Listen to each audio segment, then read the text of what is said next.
Hey guys, welcome back to Miss V's channel. So today is Saturday and we all know what that means. That means it's story time. So I had a few stories to tell you guys today and it took a lot for me to choose this particular story. It's really it's a little bit of a sad story. But I feel like I want to let it out there so you can just get a bit of an insight on about me. So throughout my years of life, I didn't really appreciate the people that I had close to me, like my mom, and stuff like that. I was a bit of a rebel child. I was really, I wasn't saying bad, but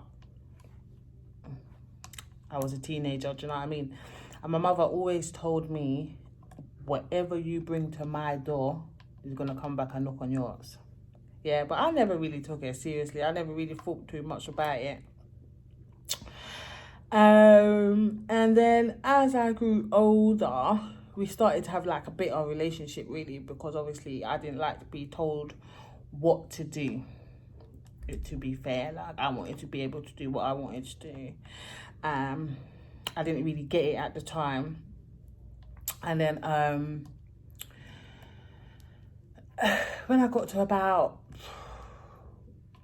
17, I got pregnant with my son Lewis. For most of my pregnancy, so when I first found out I was pregnant, I went to my mum's house and she was like to me, "Oh, you're pregnant." I was like, "No, mum, no." And we went to the chemist, and she stole like me a pregnancy test. And then after that situation, like we didn't speak for most of my pregnancy. And then like coming to the end of my pregnancy, I must have been outside her house. And she was like to me, "Oh, so do you have your hospital bag packed and whatever." And I was like, "No, I don't." So she was like, "Oh, God." So she went out, she got all the stuff that I needed, even though we wasn't really speaking. So then after that, so when my son was born, we became really close again. And then when I was 21, I was in my house and I had my two sisters were sleeping over. And I got a phone call saying that my mum's been rushed to hospital because she had a fit. So I was like, "Oh, okay. All right." So this was like a Thursday. So then on the Friday, I was like, "Yeah, I want to go down to the hospital, see if she's all right and that." And then I can't remember who was there, but they were like to me, "Oh, she's fine. She's going to be coming out today. So don't worry about it." Do you know what I mean? So I was thinking, okay, cool. I'm not going to go to the hospital. I'm just going to wait for her to come home. So as the day went on, just kept going about my business and whatever not. And then at about 10 o'clock in the night, I get a phone call saying to me, my cousin called me actually, my older cousin, she called me. She was like to me, your mum had a heart attack." So I was like, "Hold on a minute, what do you mean? What do you mean she's had a heart attack? I don't understand." She was like to me, "Yeah, she's had a heart attack, but she died, but they brought her back alive." So I was thinking, I was well confused, because I was thinking to myself, "Hold on a second. When I spoke to someone this morning, they said that she's just got a cold, she's going to be all right. So I don't understand why all of a sudden now she's just had a heart attack." And then I think it was about 30 minutes after that, my cousin called me again, and she was just hysteric on the phone. Like she was crying, screaming, and I was like, "Oh God, this can't be good, guys." Do you know what I mean? she basically said to me, your mum passed away. So I was like, no, you're lying, like, it's not possible. So then my brother called me, my big brother, and he was like proper crying, and like I don't really see my brother cry or hear him cry. So I was like, he was like to me, yes, it's like mum has passed away. And at that moment in time, I felt like my whole world was just crushed. Like I couldn't even cry because it wasn't sinking into my brain. Like it hadn't sinked into my brain yet. And plus I had my 2 little sisters with me. So I was like, oh my God. So then when I got off the phone to my brother, I called my other sister that's younger than me. And I broke the news to her. And then she had to break the news to my other little sisters that was with her at the time, which was well sad. And then it fell on to me to then have to call my father. So when I called him, he was like to me, I'm going to call you back. Like my dad never ever says to me he's going to call me back.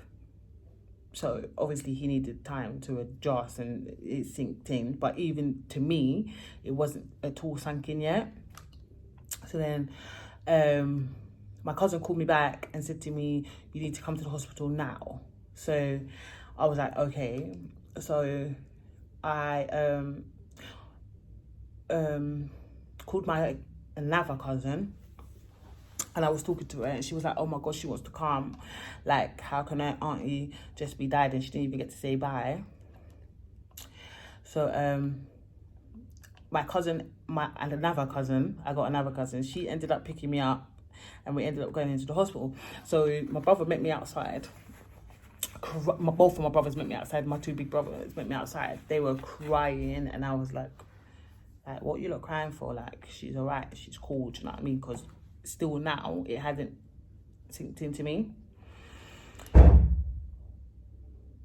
So I was walking through the hospital and we got outside my mum's door and I was just standing at the side. The door was still closed, so it still hadn't sunk into me.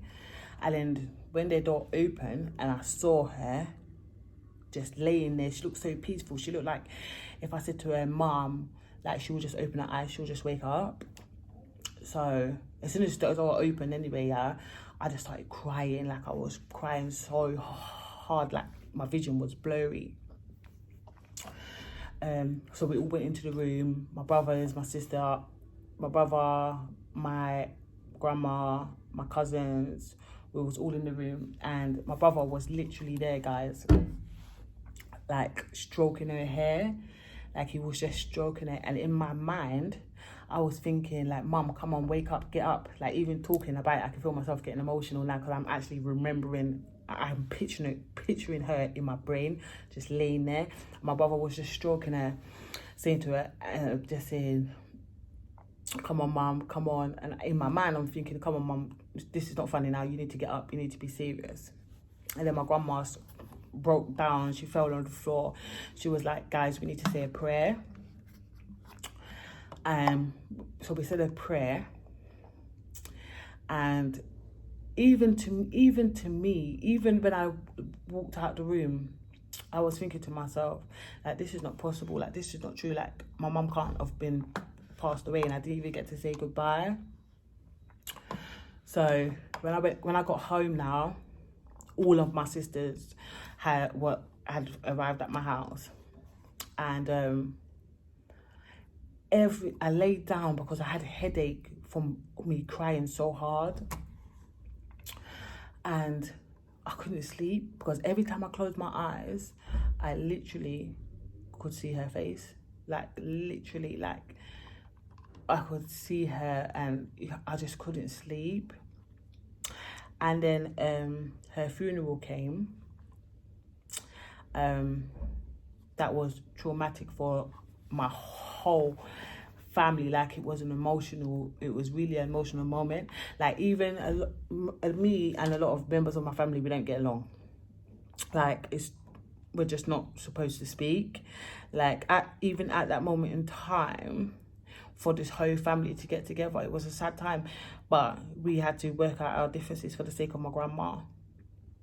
Like when after the church bit and they brought her up to be buried, like once they put her down on the ground, my grandma literally, she fell on the floor. Like she fell on the floor crying so much. Like I felt like it really hit her. Like it was her baby girl, like her youngest daughter that passed away. For about a month after her dying, I didn't sleep. I couldn't sleep for months, like, because every time I kept closing my eyes, I kept seeing her face. Even to this day now, and it's been 10 years now since she passed, just over 10 years. Even to this day now, I have dreams of her coming back alive. Like, it's a weird situation. Like, when she passed away as well, I had 4 younger sisters. Well, I got 5, but I got 4 younger. They were young when she passed away. And then I decided to take on the responsibility to raise them at the age of 21. And I had Lewis at that time. I thought it was my duty as their bigger sister to bring them into my home and show them the love like a mother. So I did that, and now they're grown up. Like, my youngest sister was 8, around about 8 at the time that my mum passed. She's 20 now, and she's striving. She's going to university. She works. She's got her own place and that. And I'm so proud of the struggle that I made it through, because it was hard for me to even grieve because I was looking after them. But I appreciate it so much. Like, my sisters and my brothers mean so much to me. Even to my older brothers, I'm still like the mum. They come to me for everything. Even my sisters even call me mum. Their kids call me grandma. Do you know what I mean? So that's where we are now. So obviously I miss my mum every day, but I had to do what I had to do to make sure we stayed a family unit. Because once other people start coming in and dictating, I'm gonna have this one, that one, everyone's all split up. So it was definitely the best choice at the time for me to take them. So yeah, guys, that's my story for today. And I appreciate you all listening to my story and getting to know a bit more about me. And I look forward to telling you another story, a funnier story, a more livener story, if that makes sense, next week, Saturday. So don't forget to like, comment and subscribe, and press the bell button so you can be notified of my next video. Bye.